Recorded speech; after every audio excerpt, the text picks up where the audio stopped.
So ito na yung bagong halo. Mga neck to, no? Neck, okay. So yung mantika natin.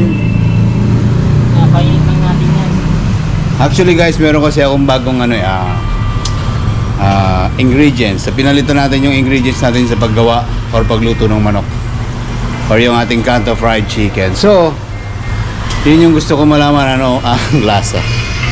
So siyempre naghahanap tayo ng better ways kung paano natin mapapalakas yung ating fried chicken. Yan. Yan malalaman yan pagka bumubula na, pwede na isalang yan. So yun ang basihan, kailangan daw tawan mo na muna ng harina para malaman mo kung okay na, mainit na yung mantika is Pwede na isalang. pag bumubula na. Oo. Kasi pag sinalang mo na malamig, hihiwalay ang harina dyan. Daming alam no? Daming alam to sa pagpiprito ng manok. Veterans tayo dyan eh. Veterans move. So pwede na, pwede na. Pwede na. Okay. May buhay na mano na ba tayo? Wala pa po. Wala pa? Wala, basta yan. Malaki ito eh. Ayun. So actually, galing nga ako kanina ng saan nga ba ako galing kanina? Kabuyaw. Kabuyaw, yun. Galing ako ng Kabuyaw. As always, dahil doon ako namimili ng manok. No? At isa sa pinakamabenta sa amin itong chicken neck na to. At ibinibenta natin ng 13 pesos. So si chicken neck, ang benta natin yan is 13 pesos. Pero maganda rin ang kitaan sa chicken neck pagkatapos ng maiprito. Kasi nga, fast moving siya dahil 13 pesos nga. 13 pesos nga lang. At malalaki yung kanyang... Malalaki ang figura niya, malalaki yung tsura niya. Ayun, sa iba nga, ang benta na nga ng chicken neck is 15 pesos. Pero sa amin, 13 pesos ka. At yun, yung aming... Wala pang ready eh. Wala pang... Wala... Ayan, Ako naman, And sapa. Waluin mo lang siya para hindi dumidikit sa kawali. Tunog. Siya kasi yung expert dyan sa larangan ng paggawa or sa pagluto ng manok. Yan. Basta nakita mo yung may tattoo dyan sa gilid dyan. Josh is the name. I-orient mo naman ako, aba. O bakit hinahalo? O yeah, bakit Para hinahalo? hindi dumidikit yung balat niya sa kawali. Kasi tunog kasi yan. So ibig sabihin... Kailangan hiwalay pati yan. So ang ibig mo sabihin, kahit nakadubog na siya, may tendency dumidikit pa yung balat doon sa ilalim ng kawali. Kung saan pwede siya masunog. Saka yan, nagtutumbok-tumbok yan sila. Kailangan hiwalay mo. Ayun. Para naluluto yung... So fried chicken is fried chicken, pero maraming klaseng estilo ng pagluluto. So ito nga rin pala yung isa sa minarinate natin, yung bago nating binili, which is chicken wings. Ang lalaki niya Noong una naisipan ko ibenta ng 20, kaso parang talo naman. Kasi puhunan pa lang, 22 na. So subukan natin sa 35. Pag hindi kinaya, punta tayo sa 30 pesos. Pero lalaki naman kasi Kayo pagmamarinate ito, basic na basic lang. Sinunod ko lang yung nagchichismis sa akin from taga Maynila pa. Yun lang daw kasi yung ginagawa nila. So wala nang masyadong kiyaw-kiyaw. So tingnan natin kung masarap kumpara doon sa ingredients ko. So guys, baka meron kayong mas masarap na ingredients na pwedeng i-suggest. Please comment below naman. Pa-help naman.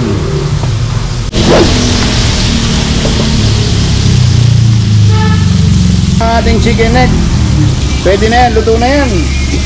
Hanguin mo na yan. Ayan sarap. Naman.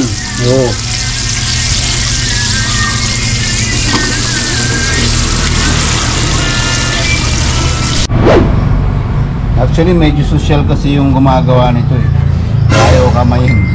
Ayaw mag-gloves. Kaya ginagamitan niya na lang ng tong. Naglag mo.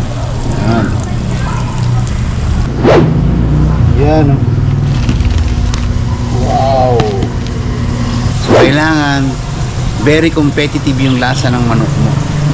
So kaya sinubukan ko tong bagong ingredients na ito. Fried chicken is fried chicken. Kahit sino marunong gumawa ng fried chicken. Pero alam mo kung saan nagkakatalo? Siyempre sa lasa. So yun yung ating dinidiscovery every now and then kung ano yung magandang ingredients na pwede mong ilagay dun sa manok para, alam mo yun, mas mabilis matatandaan ng customer yung manok mo. Ilan yan? 4.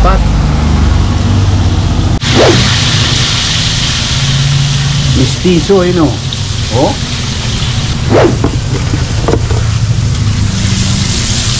Lalaki, no?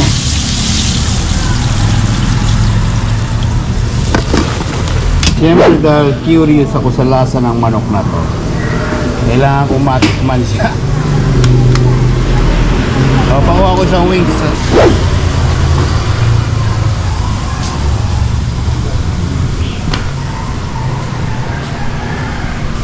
Alright. So yun guys, no? So yun, this is the moment of truth.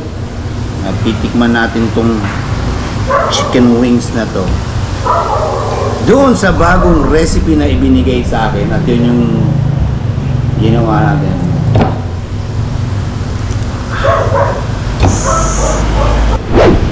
Iba talaga pag high pressure yung kala na ginagamit. Luto hanggang doorbell. Pero this time around, hindi natin siya lalagyan ng sauce. Kasi gusto ko matikman yung natural taste ng manok na to, kahit walang sauce. So, tikman natin!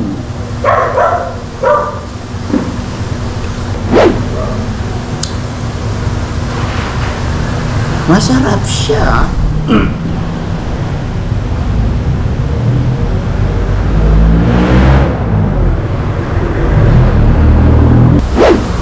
Sarap siya.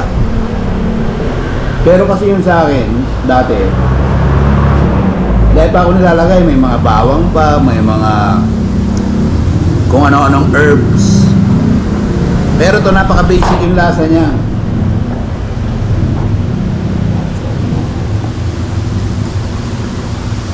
Josh, tikman mo to.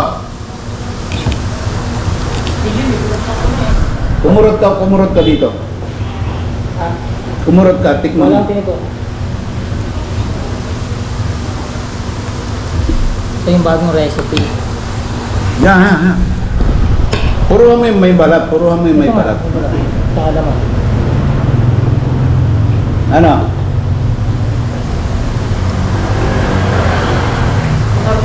Mas masarap na yan? We. Parang natural lang, ano? Sarap mo yun. Pero okay na yung lasa. Okay na, okay lang yun. Kasi nakaraan may bawang yun eh. Yung lasa niya, papunta sa may tamis, pero ramdam mo rin yung alat niya.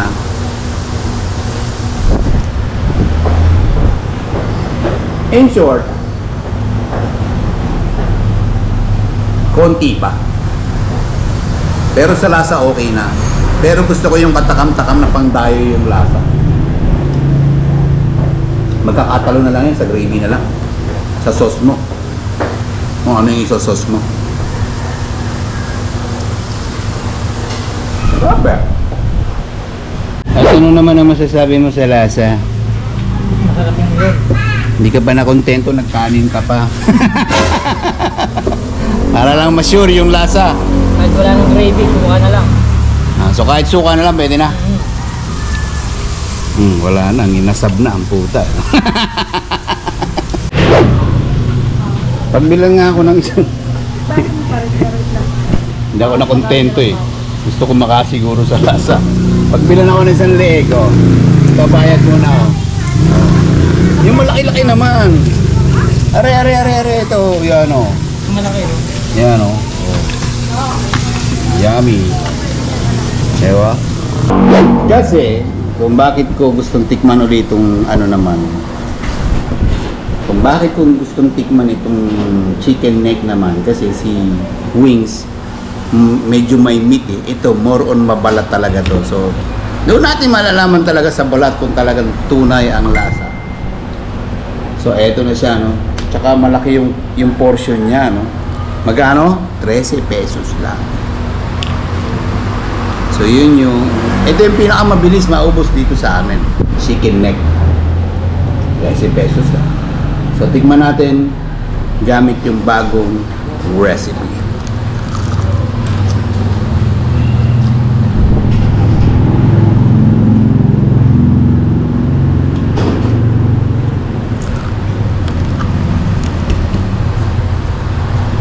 Kung usaping balat,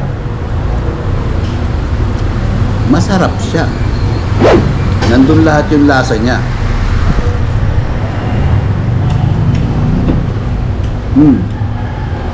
Good deal. Pwede to.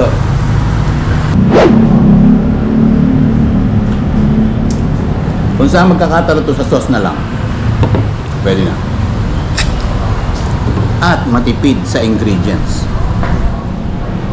para i-mix mo lahat yung ingredients na yun kumpara sa ginagawa ng ibang nagtakaan to fried chicken na napakaraming ito napaka basic lang pero masarap siya.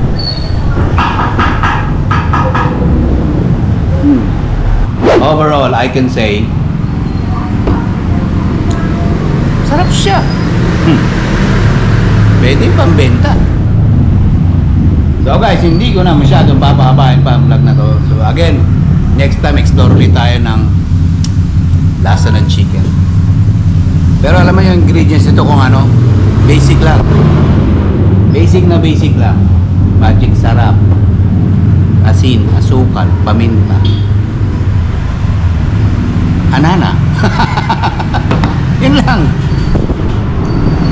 Pero yung lasa niya typical na lutong bahay, lutong pangbahay lang. Bagay na patok yun sa mga Pilipino. So, paano guys? Hindi ko na masyadong papabayan ang vlog nito. See you again to my next vlog. This is Devon Everett. Bye and God bless.